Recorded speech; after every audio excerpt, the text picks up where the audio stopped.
Let's read and see if this is what Paul is saying. I will therefore that men, 1 Timothy 2, 8 to 15, specifically 9 to 14. Read with me. I will therefore that men pray everywhere, lifting up holy hands without wrath and doubting.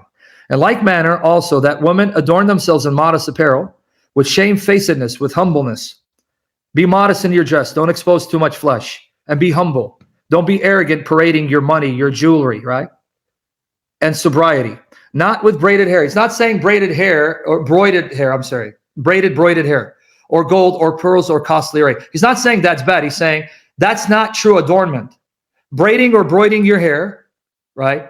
Having pearls or gold, that's not true adornment. That is adornment from a worldly perspective. People in the world who are worldly minded look to that and admire that because they want to have that too. And that's why you have so many women out there who are grossly immoral and even filthy and disgusting, being loved and celebrated and praised and elevated. And for example, like the Kardashians.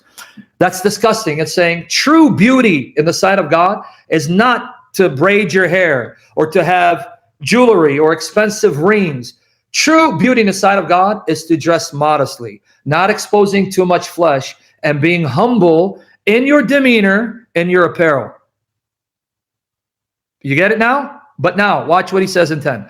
But which becometh woman professing godliness. See, if you are of the world, then dress like a Kardashian or a Larsa Pippen, which I'm ashamed to say, Larsa Pippen, the ex-wife, the soon-to-be ex-wife of Scottie Pippen, is Assyrian.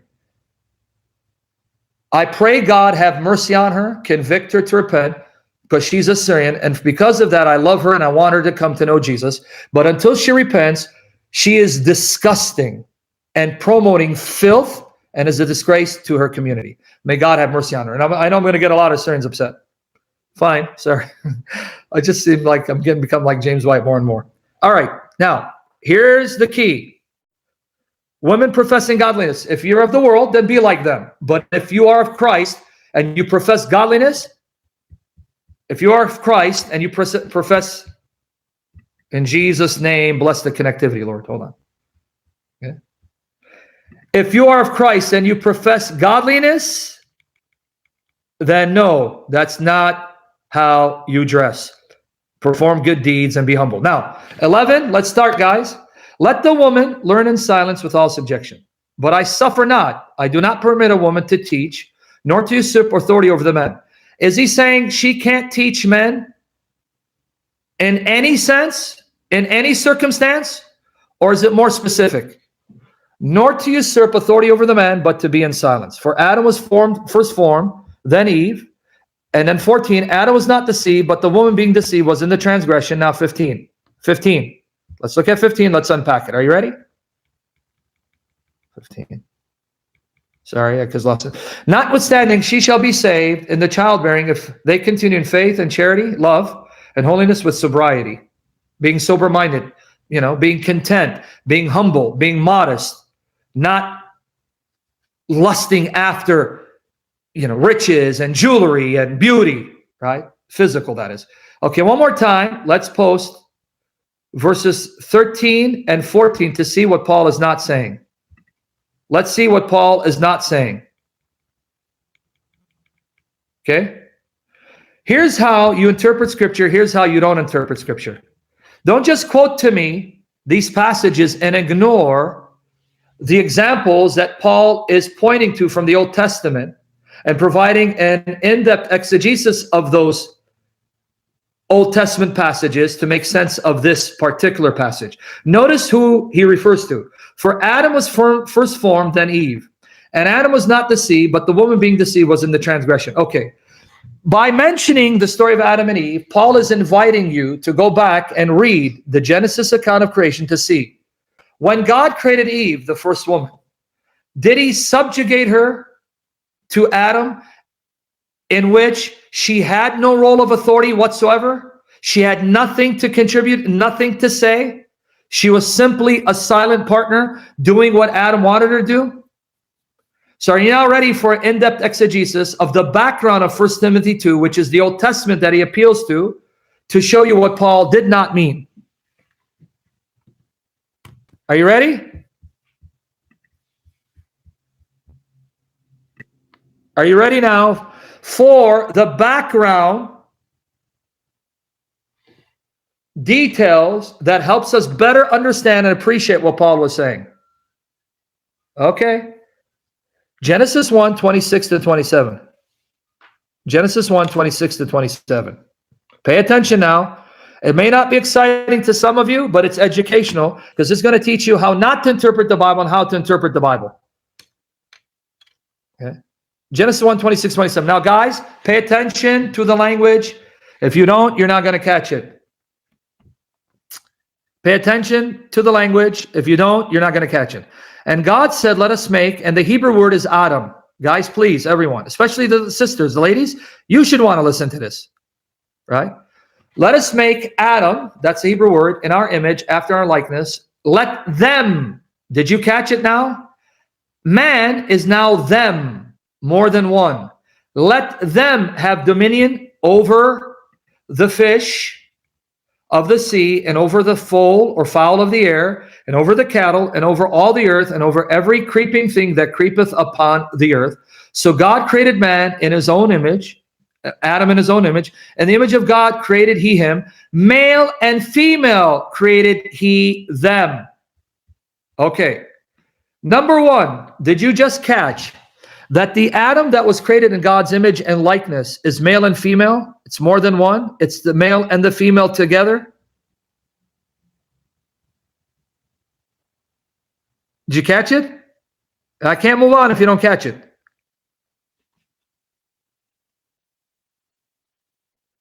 Okay, so here's my question.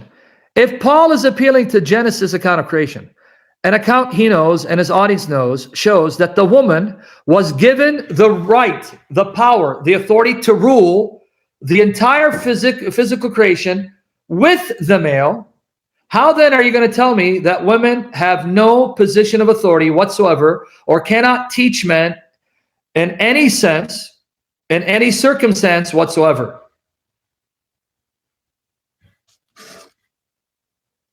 Doesn't that just contradict Genesis 1?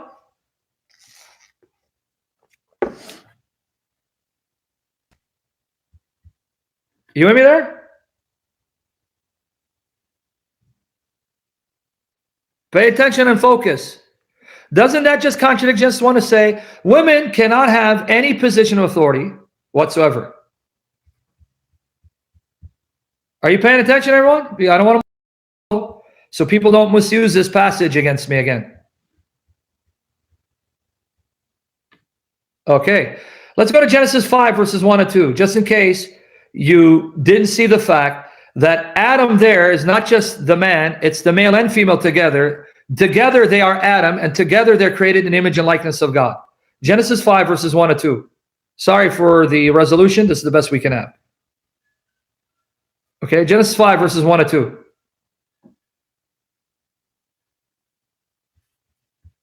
Hope the sound is good. This is the book of the generations of Adam. In the day that God created man, the word is Adam, in the likeness of God made he him, male and female created he them, and blessed them, and called their name Adam in the day when they were created. Did you catch it? Male and female were created and called Adam. Adam is male and female together are Adam, and they are the one that God created in his likeness and image and gave them the power to rule physical creation. Right? That's number one. Now, let's go to Genesis chapter 2. Genesis chapter 2, verse 18. Exactly, Zena. Zena got the point, Rebecca. You didn't get jewelry or broidered hair. He's not saying you don't wear jewelry. He's saying it's not all about jewelry and broidered hair, right? It's more than that. Anyway, don't get into high talks, Rebecca. Focus. Focus. Focus. In Jesus' name, bless this connection, Lord. Please, Lord. And guide me to do justice to this topic. Guide me, Lord. Guide me. Guide me. Yeah, I'm sure. See, it's messing up. It's okay. Please, my God, Father. Okay, you with me there? Are you following me now? Okay, Genesis chapter 2, verse 18. Genesis 2:18. All right. Sorry, guys, the resolution is not good. As long as my voice is okay. We're going to have to suffer until I get better technology and internet. Okay, Genesis 2:18. Read with me, guys. And the Lord, Jehovah God said, it is not good that the man should be alone. I will make him an helpmeet for him. I will make him a helpmeet for him. Did the Bible say I'm going to make a slave for him? It's not good for man to be alone, so I want to make a slave or a helper, someone to assist him, help him, come alongside of him. So the very background of Paul's argument actually confirms women do share in the authority given to man. Women do have the right to rule over physical creation alongside of man, but they must do so under the authority and headship of that man assigned to her.